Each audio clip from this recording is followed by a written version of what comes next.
وبهذا الكرتون تطلع بنية وتقول يا إلهي اقتلني الآن، وفجأة استغفر الله يطلع واحد شايل سلاح بالسماء على أساس إنه هو رب العالمين. استغفر الله. ما أعرف هذول اللي يسوون هاي الكرتونات شنو الغاية من هذا الشي، ما أعرف. وبهذا الكرتون اللي اسمه بنتين، شخصيات رايحين للمحل حتى يشترون، فجأة تظهر علبة لي فوق مكتوب عليها كلمة الله وواضحة ومبينة، وبالأغنية مال كرتون الدبب الثلاثة تطلع كلمة على أساس مكتوبة إنه هي كلمة وي، بس مثل ما تشوفون قدامكم وواضحة انه هي شنو مكتوبة. وبهذا الكرتون كانت الشخصيات الاساسية رايحين المحل مال ملابس حتى يشترون بلوز، وورا الكاشير بالضبط كان اكو بلوز مكتوب عليه رقم 666 اللي يقولون عليه هو انه رقم الشيطان.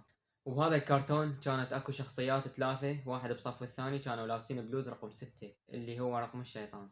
وبكرتون الدبب الثلاثة بحلقة اسمها فلاونزة الدببة، بهاي الحلقة الدببة ينصابون بمرض الفلاونزا، وفجأة يطلع موبايل أحد الدببة ويظهر به رقم 666. وبكرتون كلارنس كان اكو حلقة اسمها الصندوق المخفي، بهاي الحلقة كان التلفزيون مشتغل ووراها كلارنس يباع على ايده، وفجأة هم يظهر هذا الرقم اللي هو 666. وبكرتون غامبول بهاي الحلقة كانوا العائلة رايحين للمول، وكان اكو شخصية اسمها روب اشترت ريموت، ومن تجرب الريموت هم يطلع هذا الرقم اللي هو 666. شو تقولون، هاي صدفة لو اللي سووا الكرتون متقصدين يخلون هذا الرقم؟ بس ما حد يعرف شنو السبب من يخلون هذا الرقم بالكرتون وشنو الغاية من هذا الشيء، وهل هذا فعلا رقم الشيطان اللي هواي ناس تقول عليه انه هذا رقم الشيطان ودا يخلوه بالكرتون على مود يدمرون طفولة الاطفال.